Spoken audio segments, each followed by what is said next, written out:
Assalomu alaykum, qadrli kuzatuvchilar. Bugun sizlar bilan time management haqida gaplashamiz. Xo'p, time management aslida o'zi nima? Ya'ni o'zbek tiliga tarjima qiladigan bo'lsak, vaqtni samarali foydalanish haqida gap ketadi. Xo'p, bugungi suhbatimizni sizlar bilan hikoya bilan boshlamoqchimiz. Qadim o'tgan zamonlarda Rum tomonlarida bir mohir, ya'ni dong'i ketgan mashhur savdogar bo'lgan ekan. Savdogar Rum tomonlariga kelganida bir o'zi kabi mashhur bo'lgan bir chevar haqida so'z eshitib qolibdi va bir mo'ysafid insondan u haqida so'rabdi. Mo'ysafid inson esa mayli bolam, aytsam aytaveraman, lekin o'zingga hushyor bo'l. Sababi ko'p insonlarni matosidan urib qoladi, ya'ni cho'chiradi debdi. Savdogar esa ey mo'ysafid inson, men dunyolarni kezdim. Meni cho'chira olmaydi. Men osongina laqqa tushadiganlardan emasman debdi. Mo'ysafid inson esa yaxshi bolam, omadingni bersin debdi. Va savdogar chevarning oldiga boribdi. Borsa, chevar vazmin o'zini bosib olgan holatdagi inson ekan. Va savdogar demak nima tiktirishini aytibdi va chevar suhbatni boshlabdi. Chevar shu qadar gapirar ekanki, goh kuldirib, goh yig'latib suhbatni maroqli tarzda davom ettiribdi. Va bir shunday gapirganda, demak savdogar goh tepaga, goh pastga qarar ekan. Va birdan chevar suhbatni to'xtatib qo'yibdi. Va savdogar ha, nima bo'ldi? Ey chevar, sen axir shunaqangi qobiliyatlaring bor ekan, nega to'xtading? Debdi. Chevar esa ey inson, yana ozgina gapirtirsang meni, matoing o'zingga yetmay qoladi debdi. Va suhbat demak tugabdi. Qissadan qissa, ya'ni majoziy ma'noda nima deyilsa, savdogar ya'ni bu biz, siz u biz.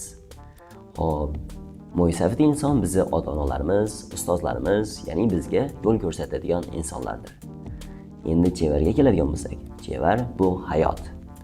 Xo'p, matoga keladigan bo'lsak, mato bu bizning vaqtimiz, ya'ni soatlarimiz, daqiqamiz.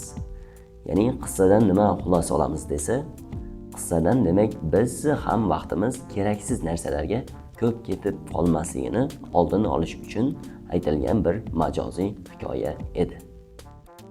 Vaqtni unumli, ya'ni samarali boshqarish haqida tadqiqotlar jamlanmasi haqida gapirib bermoqchiman. Birinchisi, Stanford universiteti tadqiqotlariga ko'ra, biz bir vaqtni o'zida turli xil ishlarni qiladigan bo'lsak, bu multitasking, ya'ni bir ish, ko'plab ishlarni bir vaqt o'zida bajarish deyiladi. Ya'ni buni muhimligi nimada desa, to'g'ri, bir tarafdan qaraganimizda bu ko'p ishni bir vaqt o'zida qilib, hammani og'zini ochib qoldirayotgandek gap. Lekin tadqiqotlar shuni ko'rsatdiki, biz bir vaqt o'zida turli ishlarni qilishimiz bu samaradorlikni 40% gacha kamaytirar ekan. Ya'ni studentlarning hayotidan qaraydigan bo'lsak, ham musiqa eshitadi, ham vazifa qiladi. Diqqat esa tarqoq.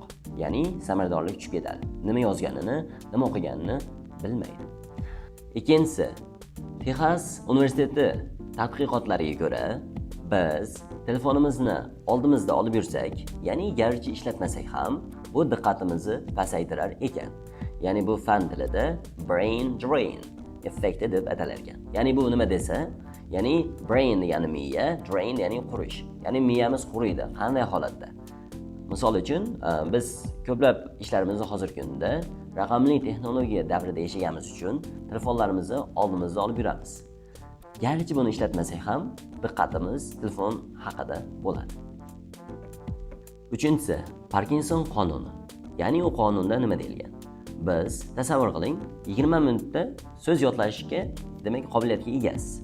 Ammo siz o'sha 20 minutni muayyan tarzda o'tirmaysizda, vaqtingiz 1 soat, 2 soat yoki undan ham ko'proq vaqt talab qiladi. Ya'ni biz deadline, ya'ni oxirgi muddat sanani qo'ymaydigan bo'lsak, bizni oz muddatda bajarishimiz mumkin bo'lgan narsalar ham ko'p vaqt talab etadi. To'rtinchisi Zeigarnik effekti. Ya'ni ikkita misolda buni ko'ramiz. Birinchisi, siz sevimli serialingizni tomosha qilyapsiz va birdan eng qiziq joyida serial tugab qoldi. Va siz ertasiga nima bo'ldi ekan, voqealar qanday rivoj topdi ekan degan fikrlar, xayollar miyangizdan ketmaydi. Ikkinchi misolni ko'radigan bo'lsak, siz so'z yodlashni boshladingiz, ammo oxiriga yetkazmadingiz. Va bu holatda miyamizda so'z yodlash demak mashqi aylanib yuradi. Bu Zeigarnik effektdan biz qanday xulosa qilamiz, ya'ni olamiz. Zeigarnik effekti chala qolgan ishlar miyamizda ko'p aylanib yurishini isbotlangan bitta tadqiqotlardan biridir. Shuning uchun biz chala qolgan ishlarimizni tezroq, iloji boricha ertaroq yakunlasak, miyamizga yuk bo'lmaydi va vaqtimizni samarali bo'lishiga yordam beradi. Beshinchisi, Pomodoro texnik, ya'ni Pomodoro texnikasi haqida gaplashamiz. Bu nima deyilsa, siz bir muayyan ishni 25 daqiqa qilasiz va 5 daqiqa dam olasiz. Misol uchun siz 25 daqiqa davomida so'z yodlash bo'ladimi yoki biror narsani yozish bo'ladimi, shu bilan shug'ullanasiz. Ammo siz boshlashingizdan oldin telefoningizni taymerini, ya'ni vaqtini ko'rinadigan joyga qo'yib, mashq bajarishingiz kerak. Nega deyilsa, sababi vaqtga qaraysizda, soat millari demak kamayib borayotganini ko'rib, ichingizda demak hozir tugaydi-ku degan fikr keladi va ishingiz samarali, diqqatingiz yaxshi bo'lib, ish samaradorligi kuchayadi. Va 5 daqiqa davomida siz do'stingiz bilan suhbatlashingiz yoki musiqa eshitishingiz mumkin bo'ladi. Va bu time management, ya'ni vaqtni samarali boshqarish usullaridan bitta eng yaxshi bo'lgan usuldir. Bizda 24 soat vaqt bor. Muvaffaqiyatli insonlar va biz kabi oddiy insonlarning nima farqi bor? Muvaffaqiyatli insonlar vaqtni samarali, unumli tarzda foydalanganligi uchun muvaffaqiyatlidir. Nega deyilsa, ular vaqtini har bir daqiqasigacha yaxshi hisoblaydi. Ya'ni qilinadigan ishlarini, vazifalarini yozib qo'yadi. Biz kabi oddiy insonlar esa kunimiz xuddi daryoda bargni suzib, ya'ni yurgani kabi o'tib ketib qoladi. Ya'ni biz vaqtimizni rejalashtirmaymiz. Endi biz hayotimizdan realniy misolga keladigan bo'lsak, Shayx Muhammad Sodiq Muhammad Yusuf rahmatullohi alayhi hayotlari haqida gapiradigan bo'lsak, u insonning shogirdlari suhbatlarida aytganlar, Shayx Muhammad Sodiq Muhammad Yusuf hazratlari soat 10 da uxlab, 4 da turgan ekanlar. Qachondan beri deyilsa, eslarini taniganlardan beri. Endi tasavvur qiling, u inson yozgan kitoblar 100 dan ortiq. Ammo biz hali u kitoblarni o'qishga ulgurmadik. Aytmoqchi bo'lganim nomini, o'zini emas. Endi biz asosan men darslarimda birinchi qiladigan ishlarimdan bittasi bu o'quvchilarning qachon uxlashi va qachon turishi haqida gap ketadi. Nega deyilsa, uyquni bizning hayotimizga katta ta'siri bor. 24 soat bo'ladigan bo'lsa, hamma insonda biz o'rtacha 8 soatda uxlaydigan bo'lsak, hayotimizning 3 dan 1 qismini uyquga sarflab yuborgan bo'lamiz.